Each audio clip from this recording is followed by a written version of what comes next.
Hello, everybody. Wow. Welcome to a new video. I'm talking about Smile in this video. First, please like, subscribe, and turn on notifications because I'm your favorite person. Anyways, so this is subject card. Question for the day: what song reminds you of me, or what song best describes me? Now, don't sue me. Just do you. Okay. So what song reminds you? What song do you relate to? I'll change the question to. What song do you think really relates to you and your life story? Let me know. For me, I don't know, man. It's obviously "Let It Go" by Elsa, man. Actually, I have no idea. I don't know the answer to this. Well, time to get into the video, right? So, I'm going to be talking about Smile today, everybody. Now, I'm sure a lot of people have seen this movie, a lot of people haven't yet. This movie is one of my favorite horror movies of all time. Just to start things off strong, I love this horror movie, and a lot of horror movies, right? They don't get to scare me. Halloween, I love with all my heart. Halloween Kills, Halloween 2, is one of my favorite horror movies ever, right? Insidious 1 and 2 is one of my favorite horror movies ever. Especially Insidious 2 because that movie's scary. But that's my point. A lot of horror movies are not scary.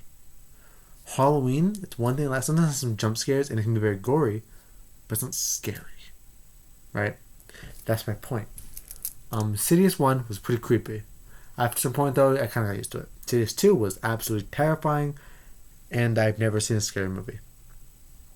This movie really puts up, though. I mean, Smile, a movie I saw once, and I saw the trailer in theaters, and I was immediately like, well, I have to watch this now, right? It's amazing. I want to watch it. It was so funny. Smiling as a fear thing? Awesome. I thought it was great. A great idea. Now, before I get into more details,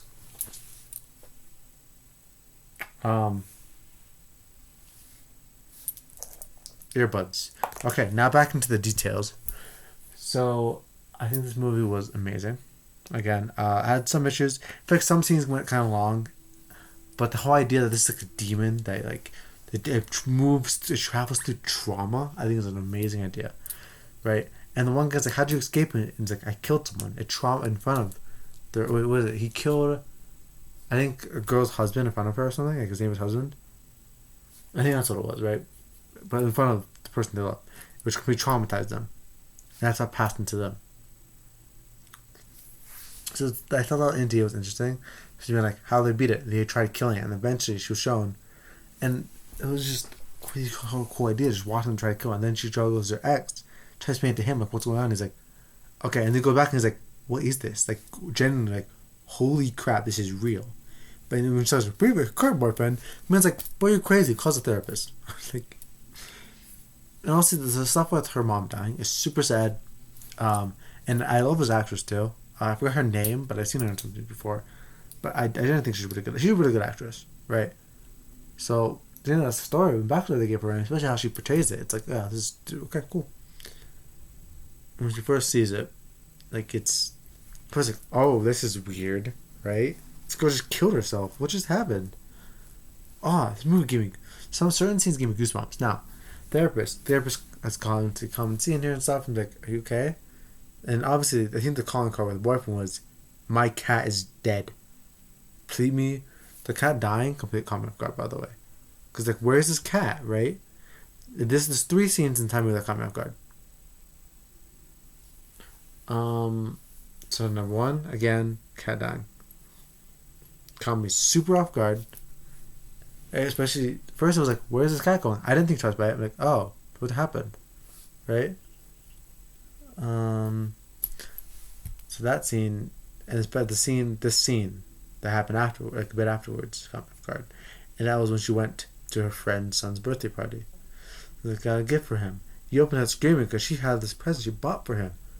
It was the dead cat. Oh, that was giving me chills. I was like, holy crap. And of course we thought she was insane. People thinking she's insane makes so much sense to the story. Like a lot of times they're like, I just believe her. But like, no, this makes so much sense. Who's gonna believe that? She sounds crazy. Like, genuinely.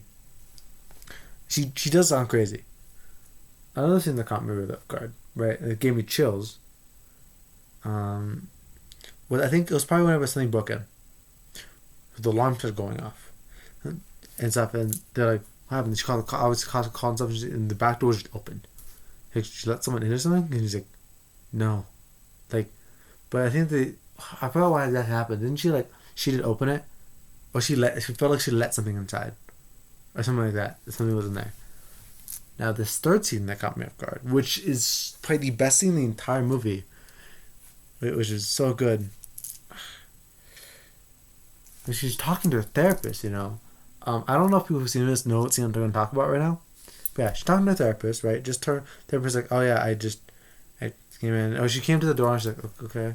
And she opened the door, let her in, because she's like, whatever, what the deal with Senna was. Because I was there just checking in on her, making sure she's doing okay. And she is talking to her. And remember, she gets a phone call. The therapist's like, are you going to get that? And she's like, because she's scared, because she gives those calls, and it was just like, you know, creepy. They know, like the voices or whatever. It was like talking or something, but it was creepy. So she went, answered the phone, and all of a sudden the therapist is like, hey, I'm just checking in, and like the therapist talking to her. And it's like, that gave me chills. I was going to do this. And she looked back at the therapist, and the therapist was doing, just staring at her and smile. And she immediately freaks out, obviously. She's like, holy crap. I freaked out. I don't get scared of horror movies. That scene freaked me out. I was just like, oh my god. This is I think that was a point too when I'm like, sold on this movie. This movie's amazing. The fact that they can have a plot twist like that was insane. Like, I thought it was so good. And then, how did she smile like this? It was like a weird smile, how she did the smile. And she looked back, and that's what she started doing. I was like, well, that's okay. And then she started talking that demonic, like, zombie, Black Ops Zombies 2 voice, right? That's how she started talking, and it was great. I love this movie with all my heart. I don't think this movie could have done much better.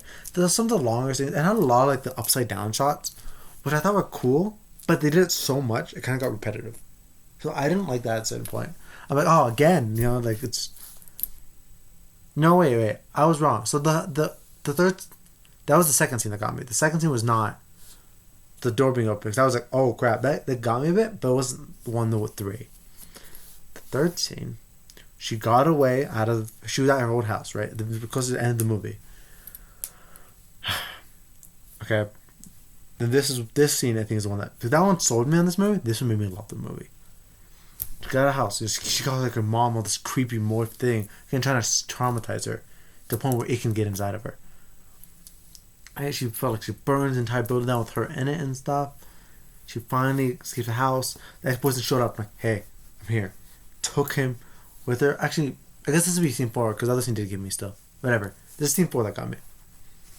The boyfriend took her back, stopped on the talking about it, and she's like, you know, you can't escape. Or what did he say? Like, you can't escape us or something like that? And she's like, what?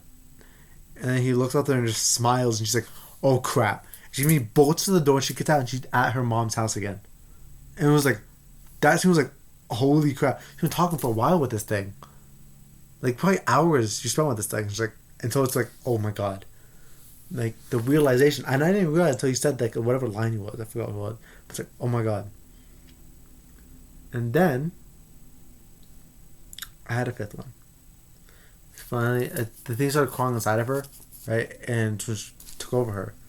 And the guy, because, you know, usually good guys win. But the guy, he then opened the door and he's like, you okay? And she turned around just smiling at him. And it's like, oh my god. I knew exactly what was going to happen, but I think it still caught me so off guard. Because I knew, at that point, I knew she was going to do it. She said, I didn't know what she was going to do. But she was dumping gasoline on herself. And I'm like, oh my god. And then burned herself alive. Traumatized his boyfriend, passing it to him. That was I don't know if that was the most insane. That was one of the top 5. Probably top 3.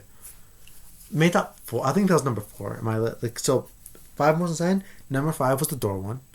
Number 4 was probably that one. Because I think I knew it was coming, but just how it happened was what really got me. Number 3 was the cat. Absolutely. Number 2 was the therapist. And number 1, 100% was the scene where she came back out and she's at her mom's house. And she's like, oh my god. Like, another thing, she burned it down. So this thing is so incredibly powerful. And the person then talking about, like, there's multiple strands to this thing. So if they want to do a smile too, they could. Just something else, be it. Right? Or they could do like how it started or something. Like, I don't know. Right? I don't know. But yeah, that's the movie. Like, I don't know what else to talk about. Obviously her friends being just jerks and shit talking about them. Like, they're not blaming her. But again, it makes sense. The one therapist, she tried attacking because he freaked her out. Like, when he started doing a smile thing and she didn't know what happened and stuff. But this person's like, he's been locked out. Her getting off, like, being pretty much, I guess, on suspension from the hospital because her patient killed herself in front of her. It's like, oh yeah, that was probably traumatized you. I forgot the name of the actor who's like her boss, but you know what? I liked him. And I think one of the best part of the movie too was probably like, not necessarily a horror scene, but when he was watching and he sees her with a knife. Because first she's like, her stabbing him multiple times. No, she had to think of her. She had brought the knife with her in the car. Then she went to, what's it called? She went inside the hospital, and she was with that same mental patient. And the guy was like, "What are you doing?" And she's just stabbing multiple times, traumatizing that guy. Or is it the other round? Who she stabbed? I think she stabbed the boss. But like, either way, it's like, whoa. Then obviously it was in her head. And I'm like, that was really good. But then my favorite part about the scene was like afterward, when she was still in her car still with the knife there. And the boss was like, no, for a bit. And she probably, like that feeling was probably super strong on her. And trying to resist it. And he's like, someone just calls the cops and be like, she's like, yeah, he's like, don't leave. Like, please stay here right now. Because he knows like something's wrong. This is wrong. Calls the cops, probably scared for her safety too. And what she's going to do because she's traumatized. Yeah. That was an amazing scene. Yeah, 1 second. Okay, back. But again, amazing scene, amazing movie. I wouldn't say it's one of my favorite movies of all time, but horror-wise, it's one of my favorites. I mean, I love Halloween 3 with all my heart, but like, God, I gotta make room for this movie. I hate Halloween 3. But again, very scary movie. The concept of this movie, from just being like, oh, what if someone's smiling at you, to try like threatening you pretty much, and it's like, what? If someone told me that, like, I wouldn't be like, this would be a great movie. But it's so good. The way they do it is perfect. So that's the movie. So again, I don't have anything to talk about except look, no braces. So I just got a retainer here right now. So again, at first too with my retainer, I didn't know how to talk properly, but I adapted pretty quickly. Within a couple of days of how to talk properly with it. So okay, guys. Yeah, I will talk to you guys later. So okay, the next movie on my list I'm talking about is I think it's Winnie the Pooh, Blood and Honey, right? And I already did that, but I'm pretty sure I haven't talked about that yet. No, I haven't talked about it yet. I didn't check, but I definitely have not talked about it yet. So yeah, that'll be my next video probably. I might talk with Trivia Night because that happened. That happened New Year's Eve, the 30th of December. So I'm a bit behind. I haven't made a video on that because I keep forgetting. So it's gonna be that Winnie the Pooh, Blood and Honey. Yeah. Okay. So bye, guys. Talk to you guys later. Like, subscribe, turn on those notifications because I rarely post, and I know you find me entertaining, so you want to add me onto your subscribe list. Okay. So I'll talk to you guys later, and well, see ya, pals. Bye bye.